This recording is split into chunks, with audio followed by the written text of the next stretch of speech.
Words of dedication. A vista into a world of wondrous ideas, signifying man's achievements. I thought I got a signal.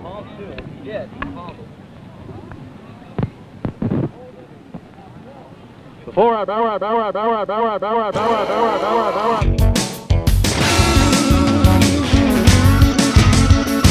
study nuclear science. I love my classes. I got a crazy teacher. He wears dark glasses. Things are going great, and they're only getting better.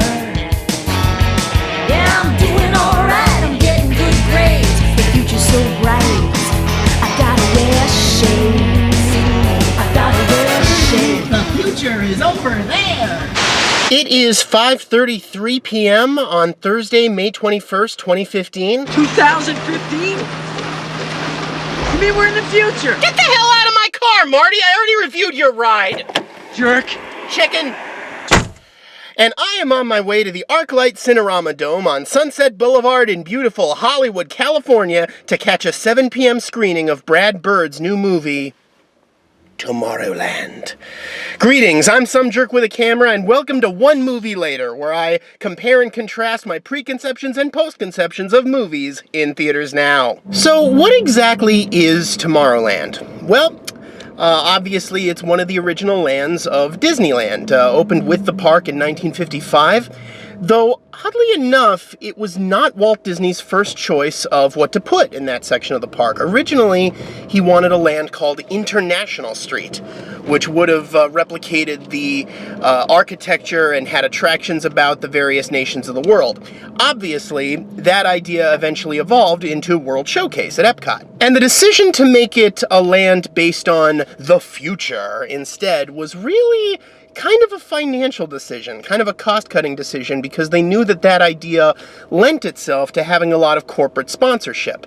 You know, attractions paid for, and in some cases just flat-out provided by corporations wishing to sell their product. That idea eventually led to Future World in Epcot, so basically they traded one eventual half of Epcot for another. So you'd go to Tomorrowland in 1955, which was supposed to represent the magnificent, futuristic, far-off year of 1986. Ooh!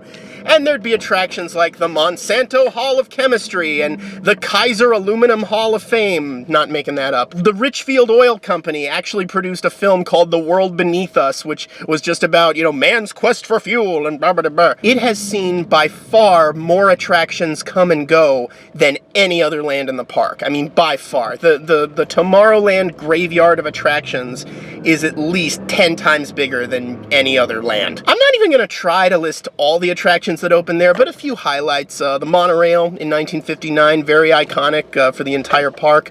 The Carousel of Progress, originally at the New York World's Fair in 1964, moved to Disneyland in 67, and then Disney World in 73. The People Mover, which was originally developed for Epcot, and frankly, Epcot could still use it. I think that might actually be the thing that could solve Epcot's biggest problem, which is it's too big.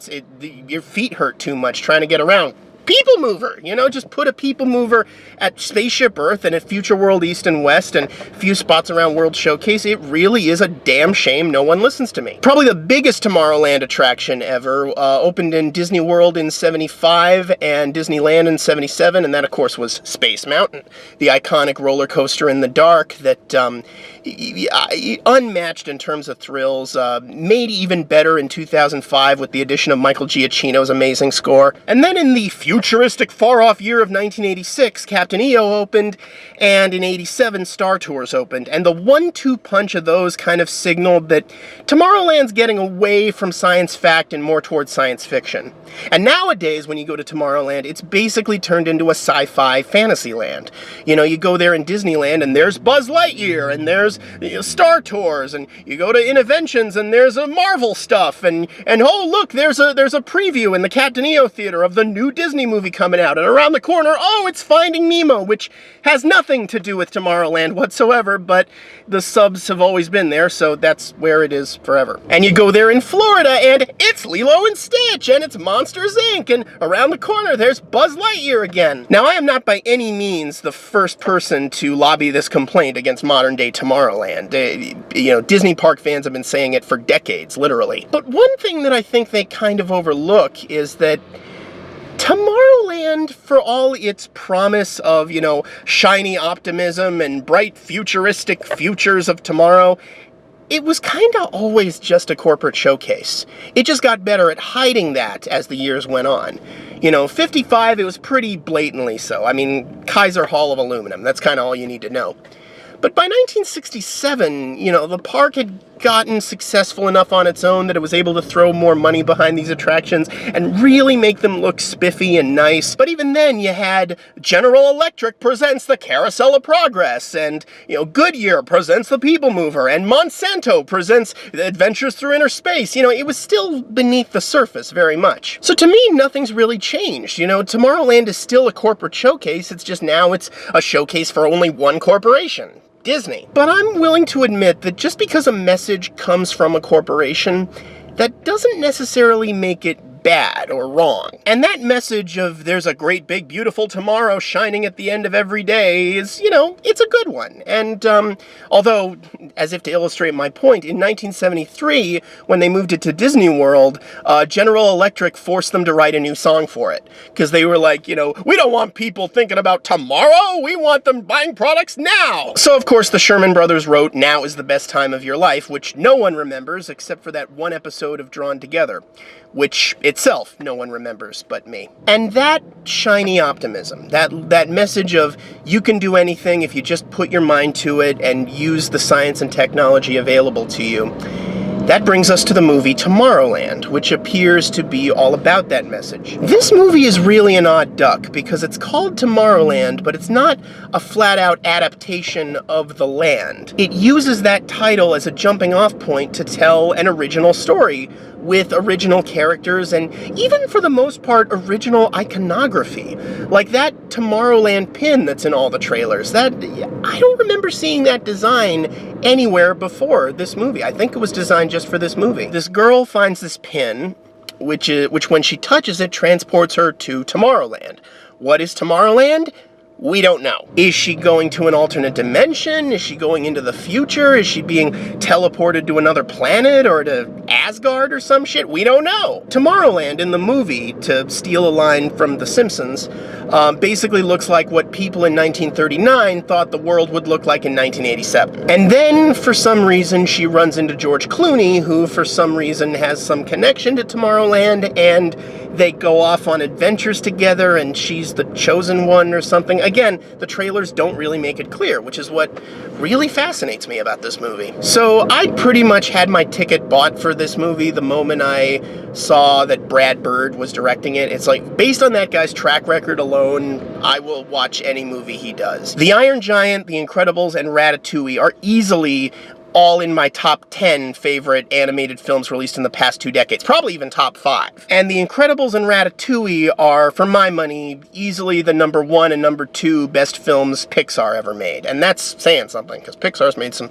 pretty damn good films. I mean, have you seen Cars 2? Hoop and a holler. If Brad Bird has a weak spot in his filmography, and that's a big if, I liked Mission Impossible Ghost Protocol just fine. I never saw fit to see it again. I don't know what that says. So Brad Bird, of course, is directing this film, and he is co-writing it with Damon Lindelof, who does not have as good a track record as you know. Even when Lost was popular, I never liked it. I was kind of forced to binge watch the first season, and I was just bored out of my skull the whole time. So when this film was originally announced, it was announced under the rather cryptic title of 1952, which obviously no one knew what that meant. And I remember at the D23 Expo a couple years ago, they actually brought what they called the 1952 box, which was a box of memorabilia and various assorted items that may or may not have anything to do with the actual movie.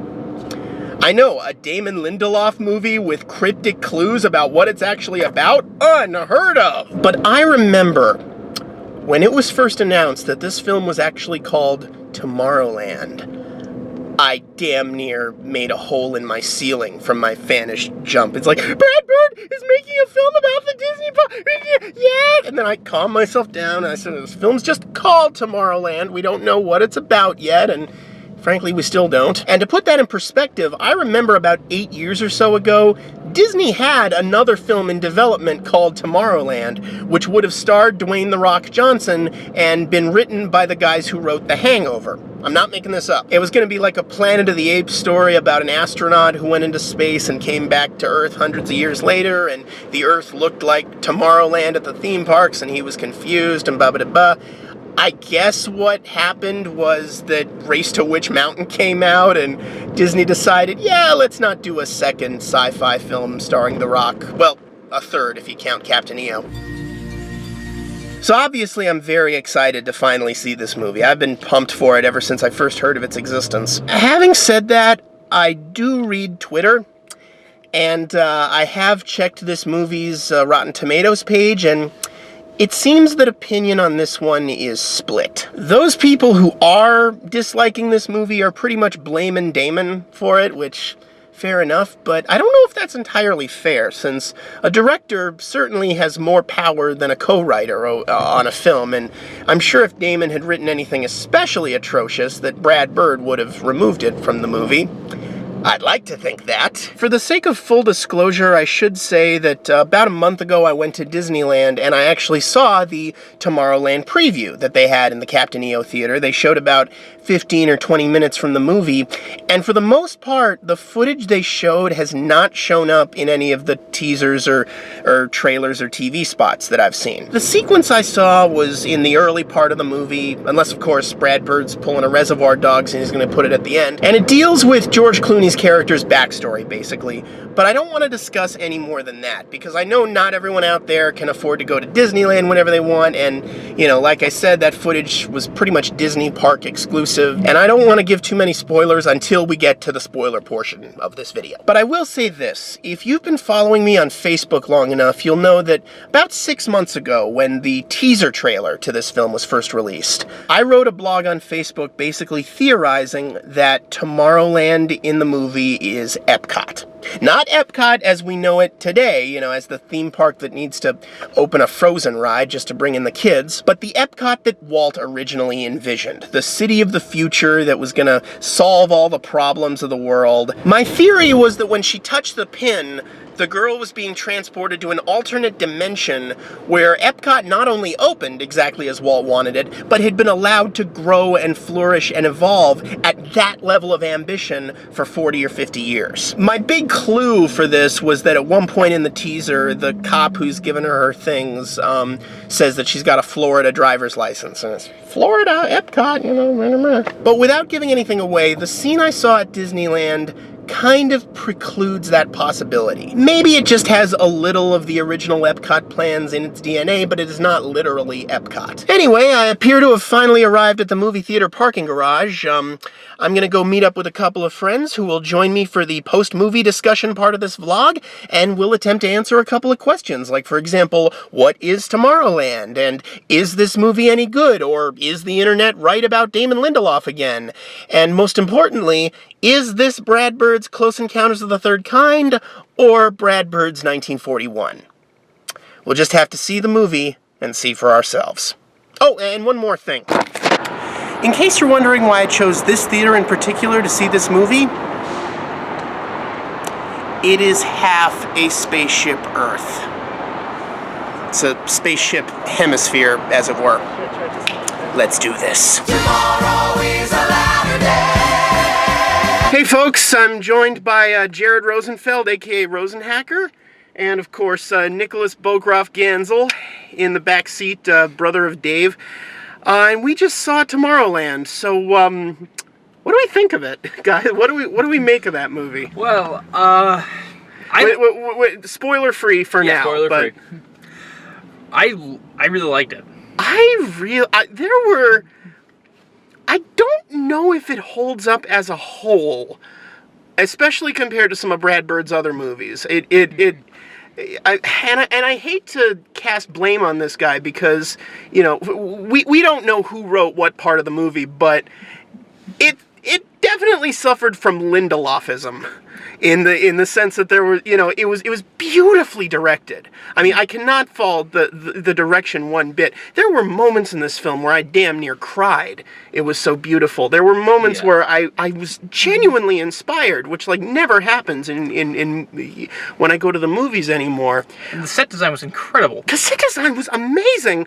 But I'm not sure it held up as an entire movie. There were a lot of amazing scenes that just kind of felt strung together by a plot that didn't necessarily make sense. If I may speak to that? Sure.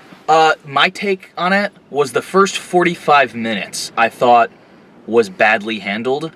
Everything after that I loved. Basically, about it, once George Clooney showed up, from that point on, I thought he shows up very early in the movie. He shows up like an hour in almost. No, but I'm not talking about the. You're not talking about the framing device. When that's like I thought there were too many framing devices. Like there were like couple. 3 preludes to the film actually beginning, and 2.5, you might say. But. Sure. But once he shows up, like, in the story, everything after that point I thought was beautifully handled, script and direction. See, I actually disagree, because I thought the first 45 minutes... I mean, I'm not saying Clooney ruined the movie, but I felt like the further the movie went on, the more confused I got, almost. Like even as bits of exposition were doled out. And this movie is very stingy with the exposition, shall we say. It does not reveal it all at once. It definitely, doles it out in careful World War II rations as the film progresses. For the first hour, I felt like they were relying on suspense movie cliches of, like, lines like, I can't tell you that right now. There were a lot of jump you'll scares. understand soon. It felt like they were stalling because they. Stalling is a good word. Stalling is a good word. But I mean, there were 1 or 2 scenes like that after Clooney showed up. But after that point, I felt like they actually started answering questions. Not always in the most ironclad of like A, B, C, D, E, F, G. This is how it works. There's literally a road trip scene with a character who knows everything, who could use that time on the road trip to explain everything. There's actually 2 road trip scenes with that but same character. Exactly. and in neither of the scenes is anything really revealed. The parts that are great are some of the best I've ever seen. I agree. They're absolutely brilliant. Mind-boggling and eye-popping. If you saw the trailer and got excited, you will enjoy this movie. You might not love it, but you will enjoy it. Yeah. I agree, yeah. I have a theory about this movie. They tried to fit in as many of the rides as they could in some tiny fashion. Like, I only noticed one. I only noticed Space Mountain in the... hang on. You seriously didn't notice Space Mountain? I wasn't looking for it. In the scene where she's walking, in the big scene where she's walking through Tomorrowland, in the background, among all the buildings, is Space Mountain, clear as day. Huh. We may as well just say right now, spoilers. Yeah. Let's start discussing spoilers. Spoilers. Woo-be-doo-be-doo. In the comic shop, the guns they had, those were Astro Blasters guns. They were similar to them, to the Buzz Lightyear Astro Blasters. And they were fittingly next to a Zerg doll. Well, yeah. Well, that whole blast from the past, hobby shop scene, that was Easter egg central. Like, you had Iron Giant over here, Mr. Incredible, and it fits because it's a store that sells all this stuff. But it's like you got Star Wars and Marvel shit, and and it's just there was so much Star all Wars over. stuff. Yeah, you're gonna have to freeze frame. Those to find weren't everything. extras. Those were just this is a Star Wars shop. There's our Star also has other things. Pretty much. Well, there's our Star Tours element. What? There's our Star Tours element. Yeah, well, I guess you could say that. Although at this point, And the road trip. Well, why? But it fit because why wouldn't a shop like that have Star Wars shit? It's the road trip was clearly Autopia. You're stretching. You're this whole really thing is stretching. bullshit. You could argue that the field she woke up in is the Jungle Cruise. I don't know. I'm just saying. Oh, at one point there's wheat fields, which is Bountiful Valley Farm. Woo! There you go.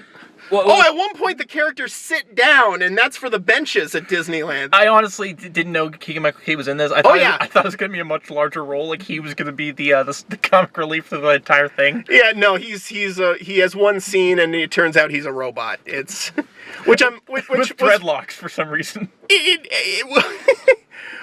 Which I'm pretty sure was the ending of at least one Key and Peele sketch where Key's character in particular is revealed to be a robot. But anyway. So would that make him a robot Stafarian? Good boy. I thought the directing was not good in that scene. I couldn't tell what was going on. I disagree. I thought it was. I liked it in the idea concept. was that it was a cramped space. No, I mean I get that it was, and maybe it was the fact that it was like seeing it on a really big screen and I couldn't take in the whole screen at once. But there were bits where. By the way, we saw this movie in the theater where Fantasia premiered, so that's anyway. Go on. But like I felt at times where I was watching this, I got that sense where I was like, well, I'm gonna just take a step back and wait for it to settle so I can see what's going on. They turned Small World into Splash Mountain. Well, into any of the drop rides. It felt more piratesy to me, but really, it was proof of the contention I've held for a long time that It's a Small World is a portal to hell. Yeah. So and this is in the trailer. And by the way, they shot that scene in Disneyland at the Small World. I heard that. Yeah. They closed off the ride for several days to dress it up like the New York World's Fair, which was pretty cool. It's not often you get to see the Antichrist be born on screen. Yeah. There were a couple trims they could have made that I think would have made it a lot stronger. I didn't like the framing narration. Like, some of it was funny, but I felt it was too much. I'll give it this. It was better than Lone Ranger. It was better than that framing device. By the way, better movie than people say. Another problem with this movie is it had a lot of redundancies that could have been easily avoided. Number one, there's a scene where he goes to the New York World's Fair. He's trying to win this contest, some inventors contest, which Urkel wound up winning, of course. But Tear out my Urkel loving heart, Lord, Lord. Tear out my Urkel loving heart. So anyway, at least he didn't sing "Do the Urkel." He's built this jetpack which doesn't work. By the way, it does. Well, it does. No, the robot fixed it. It didn't work when he brought it there. No. The problem was he wasn't aiming it properly. We're like rabbis dissembling the Talmud here. He made fucking rocket propulsion. So he's presenting this jetpack to Hugh Laurie, who becomes a major character in the third act. Sentence. Yeah, as soon as I saw that Hugh Laurie was still around, I was so excited. Oh my god! Thinking, oh my god, we're getting Crazy House. I spent 6 weeks in a crazy house, so please. Was that the sequel to Silent House? Yeah. Okay. No, that's Neil Young's band. Neil Young and Crazy House. So anyway, he presents the fucking jetpack to House, and House is like, well, it's a fine invention, but it doesn't work. Come back when it does work.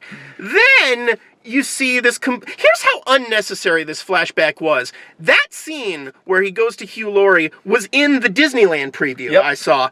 But the flashback was not. Oh. It cuts back to the kid's father telling him, that thing's never going to work. You're worthless. The wrong kid died. Fuck it. And they never bring I'm this up cutting again. half pretty bad, Dewey.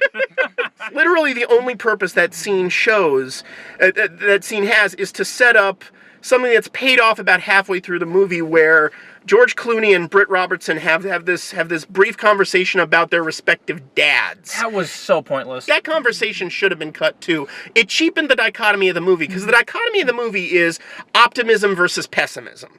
And that scene basically chalks it all up to daddy issues. I guess, we could have done without that. I don't know. I mean, because that scene, though, could have existed without the flashbacks. Syndrome would have gotten an invitation. At least young Buddy Syndrome would have gotten an invitation to Tomorrowland. It's like the bad guy of The Incredibles would have been a good guy in this movie. Is it the future, or is it another dimension?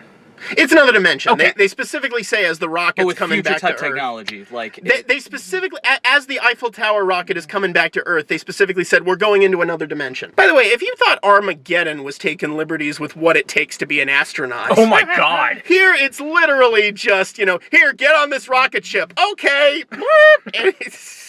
We saved a place for you. As about an hour in, I realized this is BioShock.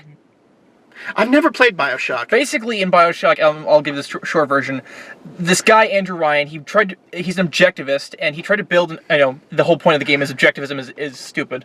Okay. And he tried to build an underwater city free from all governments and all that, and it completely went to shit. So in other words, Tomorrowland is Walt's Gulch. Here, both government and big corporations who just have profit on their mind are both equally to blame, which I think is the right way of thinking about this stuff. It's greed is greed, and all kinds of power corrupts, and that's what I've always hated about the Rand theorists is or people who support Ayn Rand is their tunnel vision is so. Can't we just agree that powerful people in general can't be trusted? Yeah. It's like, it doesn't matter if they're in government or just rich. It's, I mean, all of them. Fuck them all. That's why it's often said that, the people who are most equipped to lead are the people who don't want to. Well, that's a Douglas Adams quote. Anyone who has the ability to become president should in no way be allowed to do the job. Sometimes they come and ask their questions. Other days they do not. But the Lord knows. You do believe in something. My cat, I call him the Lord. My favorite scenes in the film, not necessarily in this order. I loved the first viewing of Tomorrowland when she is exploring it. That was amazing, and it took me a while to notice it was one continuous shot. That took me forever to notice. I mean, when she's first exploring Tomorrowland, one continuous shot, the whole thing. Brilliant. I mean, obviously you can. It's the Birdman version of one continuous. A lot of scenes where you can tell, they just added CGI to, and they pan the camera away and then back to her. Unlike the long take in the climax of the first Avengers movie, which is clearly stitched together. Yeah. This was like the fact that it took me so seamless. The fact that it took me so long to realize was one continuous shot, I think is a testament to how seamless it was. It didn't show itself off as such. It was really, but it really put you in that place. It really did. That was really good. So, what are your other favorite scenes? The fight scene in George Clooney's house. That was good. Oh my God, the fight scene in George Clooney's house. Fucking hallway lasers sliced a dude to ribbons. It's a robot. Yeah, that was the most brutal fight scene I've ever seen in a PG movie. Yeah, because they're robots. They could get away with it because they're robots. It's the Ninja Turtle rule. It's the Rick and Morty rule. They're robots, Morty. It's okay. I just call bureaucrats robots. I don't respect them. Basically, they have this monitor that can use tachyons to look not only. It's basically Google Earth, but with time as well. Crack did an article a while back, like 5 movies with made-up technology, which if they were real would completely reshape the fabric of reality, that are just kind of glossed over. In this case, they have a machine that can not only see the entire world, but can see what happened at every particular moment in time. That would create the worst kind of fascism. Anyone who speaks out against anything, they would be able to. There would be no such thing as privacy anymore. I was waiting for the moment because he's like, no, I'm telling you, she made the percentage go down, that he would take it to that moment in time and be like, see the screen on the screen? Yeah, that was a wasted opportunity. Why not just... I thought that's where they were going with this, and then they didn't, and I was like... He did see it, and then just didn't care. I loved George Clooney's character arc. It's largely in the background. It's not the foreground story, but the way it's just everything about that, going from being an optimistic kid despite everyone telling him not to be, and then losing that optimism and it basically destroying him. Like that speech he gave when she was at his door, and she's like, no, I feel like I'm supposed to do this. And he says, why? Because they're saving a seat for you? You know what that is? Right. That's propaganda. They designed that specifically to try to get, that was having him clinically just cut it apart was the first really compelling scene in the movie. There's a lot of moments in this film where even sitting in the theater, I already thought of the joke I would use in my eventual review. You could do a fairly compelling riff just by filling in all the swear words they dropped. Son of a bitch! Son of a bitch! Oh, that little bitch!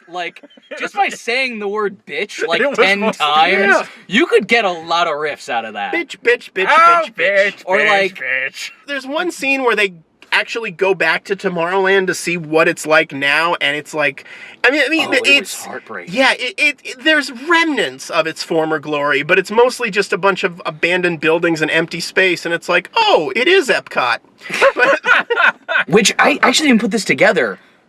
Is what makes it so interesting when Hugh Laurie has that thing where he's saying, that's your world. Our world will be fine. Your world will be destroyed. Ours, will survive. And it's whoa. But Suck your it, Earth. world is Fuck you already too, man. dead. Yeah. Are you not looking you around? will survive, but you won't live. Right, As as Wall-E said. Yeah, well... or the captain Yeah, from Wall-E. exactly. The message was unassailable, which is that problems are never going to get solved if you don't make the effort to solve them. Hugh Laurie gives a speech towards the end of the film. Basically the big climactic speech about defeatism. When humans are faced with the concept of apocalypse, they embrace it. They make movies and comic books and stuff about it. And he's saying that a week after Mad Max Fury Road came out. And everyone on Twitter is treating it like it's the second coming. I did love it. Well, I haven't seen it yet. The line that made it resonate is he says, "And why do we accept these dismal futures? Because it doesn't demand anything of me in this present." Yeah. And that I thought was really powerful. The movie does ask a lot of philosophical questions that it doesn't necessarily answer. But that's a good thing sometimes. Yeah. There was so many leaps in logic in this movie that I didn't quite understand. Completely crazy. It was all over the place. It was kind of a mess. But I bought most of them, at the time. It was a beautiful mess, but a mess nonetheless. I do recommend this movie. Yeah. Because if nothing else, it had individual sequences that were amazing. We didn't even talk about the animated sequence. Oh my God, at the very beginning, narrated by Maurice LaMarche. I did As like Orson that. Welles. Yeah, of course. And how it led into, instead of the regular Disney logo, it was Tomorrowland. That was so in place of the Disney logo. Oh my God. That was all awesome. It's got a lot of amazing sequences. It just needed a couple more drafts to cohere them all together. Plugs, anybody? No, I got a full head of hair still, but thanks. Oh, good. Right here. Hey folks, I just wanted to chime in with this postscript because something occurred to me on the way home. I think I figured out the purpose of the framing device. I'm not saying it's the best possible thing for the movie, I'm just saying I think I understand why it's there. Basically, after the animated prologue, there's a scene where George Clooney shows up and starts telling the audience what happened, and he starts telling it from his point of view, his backstory. And then, Casey, the girl character, butts in, and she starts telling the story from her point of view. And at first it kind of struck me, and the others as well, as kind of a cheap framing device. But then, at the end of the movie, it's revealed that they're telling this story to the robots that they've built to kind of help spread the message of Tomorrowland with the pins. The whole time, they were using that time and space machine, the Google Earth fourth dimension thingamajoo, to show the story, not just tell it. Everything you saw in the movie was being seen through this lens of the time and space machine. And I just realized the scenes where George Clooney and the girl are bickering over what's the best way to tell this story, that's Brad Bird's comment on filmmaking. Maybe it's not as potent or as complex as, say, Inception, but that's what I think it is. That is Brad Bird's commentary on what it's like to fight with studio heads and editors and co-writers and stuff over which version of the movie is best. Also, it's not Epcot. I know I made that joke earlier, but Tomorrowland is not Epcot. Walt Disney's name was not even mentioned once. Basically, the place was built like 100 years or so ago by Edison and Tesla and some other great minds. And I do appreciate that the film did acknowledge that Edison and Tesla hated each other, and Edison was always trying to take credit for Tesla's inventions, and succeeding for the most part. But then you opened a tear in my heart. Opened a tear in my heart. For better or worse, across the whole multiverse, you will always be my gal. Always be my gal. My gal.